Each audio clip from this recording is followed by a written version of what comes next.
Anda jangan giliran kira-kira merugikan Anda bilang, wah ini hukum kita nih brengsek bajingan. Iya, yang brengsek bukan hukumnya, perangkat, oknum. Nah gitu. Seperti saya selama ini, saya mengkritisi. Orang selalu bilang rezim. Aduh, jangan suka bicara rezim. Ya, kita ini sekarang kalau benar-benar rezim, mana mungkin seperti saya bisa berbicara begini. Ya kan? Tidak bisa. Jadi ketika kita itu bicara undang-undang ITE, maka begini, menurut saya, kita gunakan komunikasi dengan baik. Kita ikuti tentang ketentuan. Ada kebebasan kita, ada hak kita sebagai warga negara untuk menyampaikan pendapat, ada. Tapi jangan mencaci. Jangan mencaci maki, jangan memfitnah, jangan mencemooh orang. Kita balik, Pak. Kalau Anda memaki orang itu bersalah, tidak apa-apa. Tapi jangan pernah fitnah. Jangan pernah menghina. Saya ini, Pak, lihat anjing aja dilecehkan, saya kecewa. Lihat ayam yang lagi digantung-gantung itu di sepeda motor, saya sedih. Kenapa? Karena saya menganggap mereka adalah makhluk hidup. Bagaimana dengan orang yang dilecehkan? Saya juga sedih. Cuma kalau saya sudah ditabrak orang, ya saya melawan. Jadi konsepnya, saya dalam hal ini memang terus saja, termasuk saya pemberontak. Karena saya tahu ketentuan. Saya tidak mau ganggu orang. Tapi kalau kebetulan saya diganggu, saya pasti melawan. Itu rumusnya. Nah, saya rasa bukan cuma kita, jangka orang. Semut pun pasti kalau diinjak dia menggigit.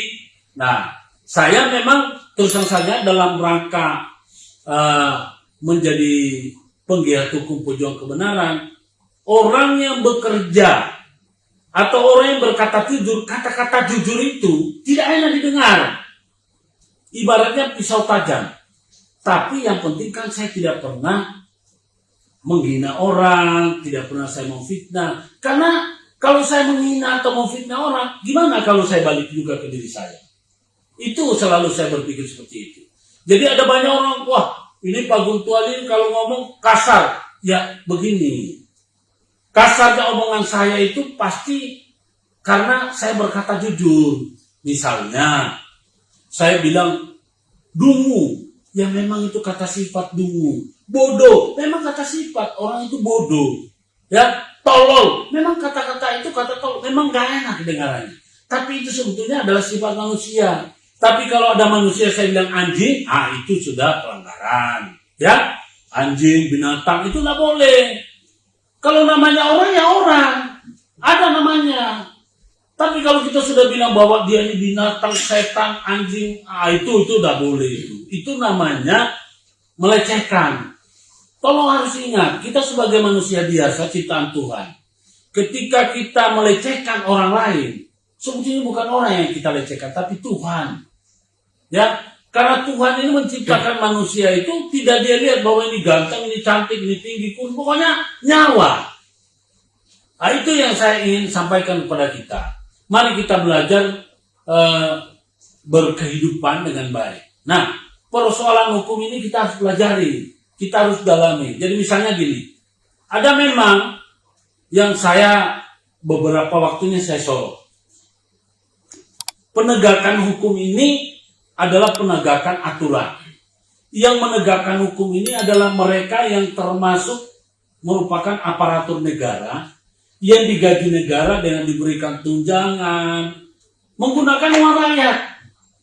Ya, mereka itu dibayar oleh negara pakai uang rakyat untuk apa? Untuk melayani masyarakat. Jadi sebetulnya aparatur negara itu, ya, sebagaimana ketentuan Undang-Undang Nomor 28 Tahun 1999, ya, tentang penyelenggara negara yang bersih, bebas dari korupsi, kolusi, nepotisme. Korupsi itu adalah mengambil uang yang bukan haknya, memperkaya diri yang bukan miliknya tapi milik masyarakat. Dia kan sudah digaji. Kalau dia masih mendapatkan uang dari luar gajinya, ya berarti itu sudah dibilang korupsi, serakah namanya. Nah sedangkan nepotisme itu apa? Kolusi itu apa? Bermufakat jahat, ya. Jadi tidak boleh bermufakat untuk melakukan suatu kejahatan atau mencederai orang lain, itu tidak boleh, ya. Itu namanya kolusi. Lalu nepotisme itu adalah bekerja untuk menguntungkan keluarganya. Nah, itu nepotisme. Itu tidak boleh, ada pidananya itu. Nah, saya ingin menyampaikan kepada seluruh netizen maupun teman-teman penggiat hukum bahwa sebetulnya kalau kita bicara masalah hukum, kita bicara dunia peradilan. Dunia peradilan kita itu dilaksanakan sesuai dengan kekuasaan kehakiman, yang mana undang-undangnya yang dipakai adalah Undang-Undang Kekuasaan Kehakiman yang terakhir ini nomor 48 tahun 1999. Itu dipegang penuh. Kemudian di situ diatur tentang adanya penyelidikan, dilakukan di adanya penuntutan JPU. Kemudian diatur juga di situ di dalamnya tentang kuasa hukum, penasihat hukum, pengacara. Lalu di dalam juga diatur tentang hak-hak terdakwa atau terhadap orang-orang yang disangka.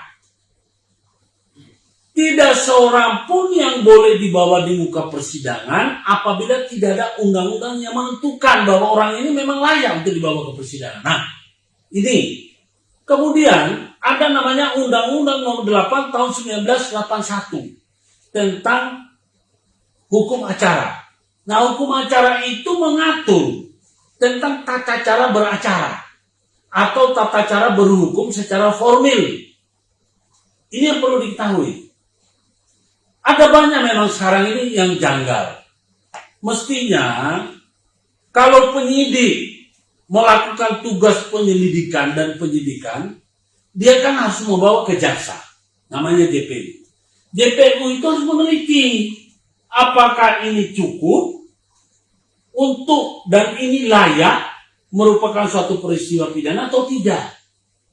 Kalau penyidik, kalau polisinya tidak objektif, ya, ketika JPU-nya objektif, maka perkara itu tidak bisa naik.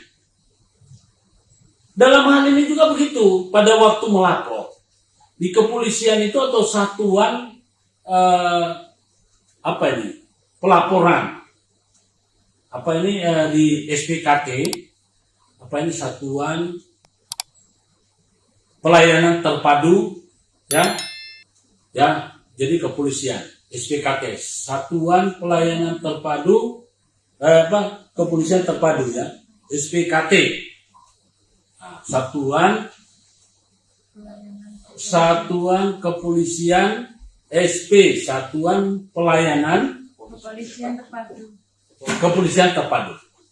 Jadi kalau ada orang yang melapor, di bagian SPKT itu akan memeriksa laporan ini, lalu dia serahkan kepada kepolisian di unit penyelidikan agar penyidik itu memeriksa, meneliti, melakukan tindakan penyelidikan, serangkaian penyelidikan untuk menentukan apakah ini ada perbuatan pidana atau tidak. Setelah dilakukan suatu tindakan penyelidikan, rangkaian penyelidikan, maka dia akan ditingkatkan. Apabila memang itu terdapat dua alat bukti bahwa ini adalah merupakan perbuatan pidana, maka baru dicarikanlah siapa pelaku tindak pidana. Naiklah jadi penyidikan. Setelah naik pada penyidikan, dicarikanlah bahwa siapa menjadi tersangka. Kalau ada peristiwa hukum yang disebut ini perbuatan pidana, maka pelakunya siapa? Setelah ada pelaku dikatakan sebagai tersangka. Nah, tersangka berdasarkan dua alat bukti yang cukup bahwa dia benar-benar pelaku, sebagaimana perbuatan pidana itu. Jadi begini, ini banyak teman-teman aktivis penggiat hukum tidak terlalu membedakan bahwa sebetulnya dalam perkara pidana saudara-saudara,